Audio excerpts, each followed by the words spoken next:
अस्सलाम वालेकुम जी, कैसे हैं आप सब लोग। उम्मीद करती हूँ कि सब ठीक ठाक होंगे। कम वक्त में चेहरा खूबसूरत बनाएं, ये बहुत ही सिंपल और आसान मास्क है, लेकिन इसके फ़ायदे बहुत ज़्यादा हैं। किसी भी तकरीब या पार्टी में जाने से पहले आप इसको इस्तेमाल कर सकते हैं, क्योंकि इसके फ़ौरी नताइज आपको मिलते हैं। इसके लिए आपको क्या चाहिए होगा, बेसन चाहिए होगा 2 चम्मच, दूध चाहिए होगा 4 चम्मच, शहद चाहिए होगा 1 चम्मच। इन तीनों चीज़ों को अच्छी तरह से मिक्स कर लें, उसके बाद चेहरे पर लगाएं। 10 मिनट बाद आप मुंह धो लें, आपको उसी वक्त वाज़ेह फ़र्क महसूस होगा। किसी भी तकरीब या पार्टी में जाना हो तो फौरी ग्लो के लिए और रंगत निखारने के लिए ये बेहतरीन मास्क है। इससे आपको फ़ायदे क्या हासिल होने वाले हैं। इसमें जो हमने शहद यूज़ किया है वो शहद स्किन को हाइड्रेट करता है, मॉइस्चराइज करेगा और आपकी स्किन पर कुदरती ग्लो पैदा करेगा।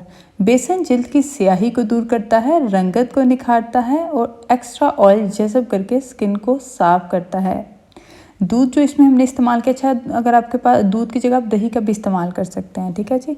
दूध रंगत निखारेगा, स्किन की इलास्टिसिटी बढ़ाएगा, झुर्रियों को आने से रोकेगा, एक्ने से बचाएगा, मसामों को साफ करेगा। आज की रेमेडी आपको कैसी लगी मुझे कमेंट करके ज़रूर बताइएगा। मज़ीद टिप्स और रेमेडीज़ के लिए चैनल को सब्सक्राइब कर लीजिए, वीडियो को लाइक करें, प्यारे प्यारे कमेंट्स करें। शुक्रिया।